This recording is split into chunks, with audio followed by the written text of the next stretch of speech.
Kamu berani dengarkan cerita ini? Seorang pria datang di tengah malam. Apa yang terjadi? Bri menatap cemas ke arah kerumunan orang di rumah, tetangganya dari balik jendela kaca.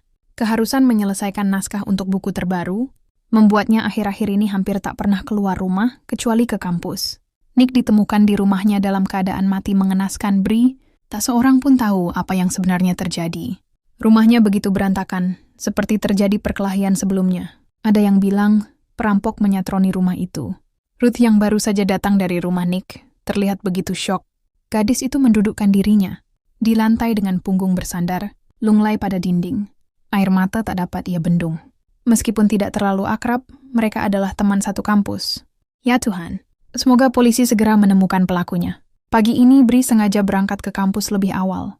Pemuda berkacamata itu sudah menyelesaikan naskah terakhir yang harus ia perbaiki. Secepat mungkin ingin menyerahkannya pada Mr. Hodge, salah satu dosen yang memiliki perusahaan penerbitan. Bri menapaki lorong kampus yang pagi itu terlihat begitu sepi, hingga sampai pada salah satu ruangan sang dosen. Tangan kanannya mengetuk pintu perlahan, lalu memutuskan masuk saat terdengar sahutan dari dalam sana. Pagi Mr. Hodge, saya sudah merevisinya seperti yang Anda sarankan. Bri menyerahkan sebuah map plastik warna merah, lalu terdiam sejenak sambil mengamati suasana di ruangan itu. Oke Bri, nanti saya kabari kalau ada lagi yang perlu diperbaiki. UCAP Mr. Hodge Rama. Bri pamit dari ruangan itu setelah berterima kasih. Kakinya terus melangkah ke arah perpustakaan, tempat favoritnya di kampus. Meski memiliki paras yang cukup rupawan dan prestasi yang cukup bagus, tetapi sifat pendiam Bri membuat beberapa teman sengaja merundungnya. Sebelum mencapai gedung perpustakaan, Bri harus melewati tempat parkir mahasiswa. Langkahnya terhenti saat 3 orang yang sangat dikenalnya berdiri menghadang. Bri menghela nafas kesal, berusaha mengabaikan Brian, Ted, dan Tom yang mulai mencari masalah dengannya. Mau kemana kau cupu? Belikan kami makanan dulu baru kau boleh pergi, ujar Brian sinis diiringi gelak tawa kedua temannya. Aku tak ingin berurusan dengan kalian, jadi minggirlah. Bri semakin kesal karena kemanapun ia melangkah, 3 sekawan itu selalu menghalangi. Terakhir, Ted malah mencoba mengambil paksa tas punggung milik Bri. Stop it! Teriak Bri kesal. Oke, ini untuk kalian. Sekarang jangan ganggu aku lagi. Brian menatap 2 temannya. Seraya tersenyum puas saat beberapa dolar sudah berpindah di tangannya. Dasar pekundang. Ejeknya saat melihat punggung Bri menghilang di ujung lorong. Ruth duduk di pembatas kolam ikan sambil sibuk memasukkan popcorn ke mulutnya. Di sampingnya, Bri masih berkutat dengan huruf-huruf pada layar laptop. Senyum manis tak luntur dari bibir Bri sejak beberapa waktu lalu, Mr. Hodge menyampaikan berita baik. Untuk ke-11 kalinya karya Bri akan diterbitkan. Oh, kau di sini rupanya. Suara Brian membuat Ruth dan Bri menoleh. Ruth mendengkus kesal. Sedangkan Bri menatap datar Brian dan 2 temannya lalu kembali fokus pada layar. Hei, selain pecundang, kau ternyata sombong juga ya? Hardik Brian seraya mendorong pelan Bri. Ruth berdiri dari duduknya. Gadis itu berkaca pinggang tak terima. Apa yang kalian inginkan, hah? Kenapa kalian suka sekali mengganggu Bri? Pergi. Brian, Ted, dan Tom justru terkekeh, tak menghiraukan teguran. Ruth, Brian menatap tajam Bri, yang bersikap abai sejak tadi. Pecundang sepertimu hanya berani bersembunyi di balik tulisan. Bagaimana jika begini? Dalam sekejap, Brian merebut laptop dari pangkuan Bri dan langsung melemparnya ke kolam. Hening, rahang. Bri mengeras dengan kedua tangan mengepal. Kalau kau bukan pecundang, buktikan nanti malam. Undang Midnight Man ke rumahmu. Ucap Ted sinis. Kami akan mengganti laptop itu dan bersedia mengikuti perintahmu. Jika kau menang dalam permainan itu, timpal Brian. Ruth terlihat panik. Gadis itu sedikit tahu tentang permainan konyol yang sedang populer di kalangan anak muda itu. Jangan dengarkan mereka, Bri. Permainan itu berbahaya. Mereka yang sudah mencoba, tak ada yang tidak terluka. Larang Ruth sambil melempar tatapan tajam pada Brian. Terserah, kau mau terus jadi pecundang atau pemenang? Ucap Brian sambil menepuk bahu Bri dan berlalu pergi. Kau yakin Bri akan melakukannya? Tanya Tom ragu. Brian tersenyum menyeringai. Kita lihat saja nanti malam. Bri duduk gelisah dalam kamar. Kata-kata dan perlakuan Brian membuatnya bingung. Laptop tua yang ia gunakan untuk menulis dan menyelesaikan tugas kuliah, tamat sudah. Ia bukan dari keluarga kaya. Rumah yang ditinggalinya saat ini pun milik keluarga. Ruth, mereka hanya berbaik hati pada Bri untuk menempati rumah tersebut daripada kosong. Diliriknya jam menunjukkan pukul 11:30 malam. Pemuda berambut lurus itu membulatkan tekadnya. Memangnya ia punya pilihan? Bayangan kehilangan laptop serta terus diganggu Brian dan teman-temannya cukup bagi Bri untuk membuat keputusan. Bri melompat dari kasur, bergegas ke dapur untuk mengambil perlengkapan yang ia butuhkan. Tak lupa, ia matikan semua lampu. Pintu depan yang terbuat dari kayu ia buka, membuat angin malam bebas masuk ke dalam rumah 2 lantai itu. Sedikit menggigil, Bree menggosok-gosok telapak tangan yang saling bertangkup. Di antara dingin malam yang menusuk kulit, pemuda berkacamata itu menuliskan nama lengkapnya pada secarik kertas, kemudian meletakkannya di depan pintu. Tak lupa di atasnya ditaruh batu kecil. Bree menyalakan sebatang lilin besar, diletakkannya di atas kertas bertuliskan namanya. Kemudian, tubuhnya bergetar saat tangan kanannya memegang pisau, bersiap mengiris jari kiri. Ada ketakutan besar di dalam hatinya. Namun, mengingat ucapan Brian, Bree membulatkan tekad, "Aku hanya harus bertahan hingga pukul 3.33 AM, bukan? Itu mudah, Bree. Pertahankan lilinnya tetap hidup dan semua akan berakhir. Kau akan mendapatkan laptop barumu dan para pengganggu itu akan pergi." Batinnya. Bree melirik jam di tangannya. 10 menit lagi tepat tengah malam. Sambil memejamkan mata, pisau di tangannya sudah mengenai jari kiri. Dengan cepat, pemuda itu meneteskannya di kertas yang sama. Bree melihat sekeliling, hening.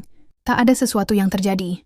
Dengan perasaan sedikit tenang, ia menutup kembali pintu rumah. Kini ia hanya harus menunggu jam tengah malam tiba. Jam kakek tua berdenting. Sudah waktunya. Bree keluar kembali, meniup lilin padam. Lalu mengetuk pintu kayu itu sebanyak 22 kali. Pemuda itu mengernyit bingung. Sejauh ini tak ada yang ia rasakan. Dengan sedikit ragu, Bree menutup kembali pintu itu, lalu menyalakan lilin di tangannya. Pemuda itu berlari pelan, menuju belakang lemari. Dari sana, ia bisa dengan leluasa mengawasi pintu utama.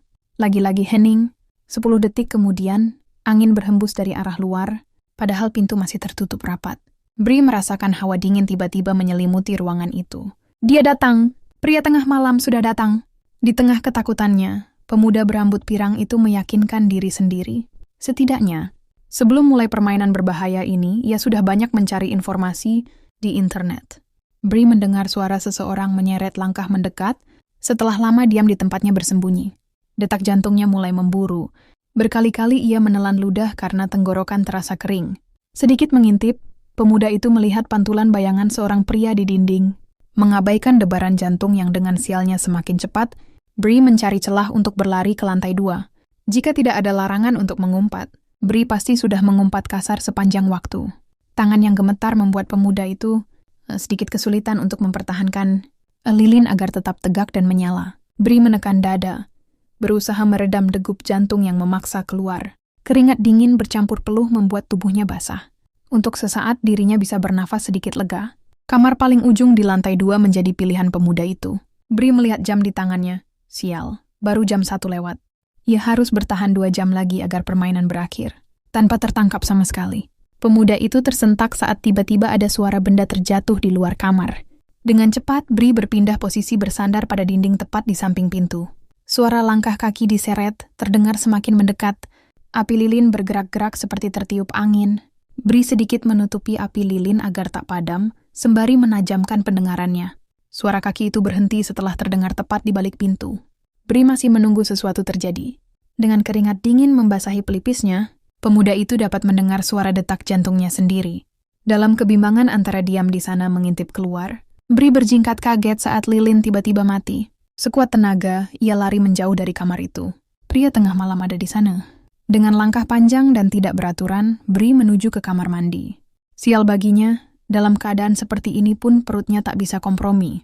Dengan nafas terputus-putus, pemuda itu terduduk di kloset dan menyeka keringat. Dalam waktu kurang dari 10 detik, Bree berhasil menyalakan lilin yang dipegangnya lagi dengan pemantik yang ia simpan di saku. Aman lilin yang merupakan alarm serta perlindungan kembali hidup. Diliriknya jam tangan di tangan kiri, jam 2:20. Baru kali ini Bree merutuki keputusan yang diambilnya. Sungguh, jika tahu resikonya sebesar ini, ia lebih memilih merelakan laptopnya. Mati! Bisikan yang terdengar jelas di telinga Bree membuatnya berdiri waspada. Mati! Lagi suara itu terdengar semakin jelas. Bree memandang sekeliling, kosong. Tenggorokannya semakin terasa kering sekarang. Seluruh tubuhnya gemetar mendengar bisikan penuh amarah itu. Mati! Kali ini bukan suara bisikan, melainkan pekikan. Lilin seketika mati, hingga membuat Bree melompat keluar dengan setengah merangkak dari kamar mandi. Lututnya lemas. Tak tahan. Teriakan Bree menggema di keheningan malam. Pemuda itu memutuskan untuk turun ke lantai bawah dan segera keluar dari rumah itu. Meskipun ada aturan yang melarang pemain keluar rumah sebelum permainan usai, Bree nekat mengambil resiko karena ketakutan. Sosok bayangan hitam muncul, semakin mendekat ke arahnya. Dengan terseok, Bree berusaha berlari di tengah kegelapan mengikuti dinding. Ia lupa untuk menyalakan lilin, sehingga sosok hitam itu dengan mudah menemukannya. Di tengah kepanikannya, Bree teringat tentang garam yang sudah ia siapkan di wadah plastik dan diletakkan dekat pintu. Sambil terus berusaha mencapai garam berada, pemuda itu mengabaikan segala rasa sakit di tubuhnya akibat menabrak benda-benda di dalam rumah. Mati! Bree menoleh tepat saat tangannya berhasil meraih garam. Sosok menyeramkan yang mengikutinya pun sudah berdiri persis di belakang. Sambil berusaha terus merangkak menjauh, Bree menaburkan garam di sekelilingnya membentuk sebuah lingkaran.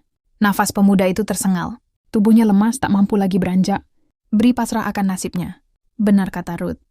Bree merutuki kebodohannya di tengah kengerian. Jam di ruangan itu menunjukkan pukul 3:30. Kurang 3 menit lagi, permainan selesai. Bree diam di dalam lingkaran garam, memeluk lutut sambil terisak dan membenamkan wajahnya. Sedangkan sosok hitam itu seakan buram penglihatannya. Ia masih meraba-raba keberadaan sang mangsa. Jam tua yang sudah Bree atur berdenting di jam 03:33 AM, tepat setelah jerit kesakitan. Seorang pria dari ruang depan mengoyak keheningan malam. Bree terkesiap, itu suara Brian. Dengan debar jantung yang kian berpacu, pemuda itu bergegas mengintip ke ruang depan. Tubuh Brian penuh luka sayatan. Luka yang sama dengan yang didapat Nick. Saat itu ia sadar aturan permainan telah dilanggar. Jangan ada orang lain di rumah saat permainan berlangsung.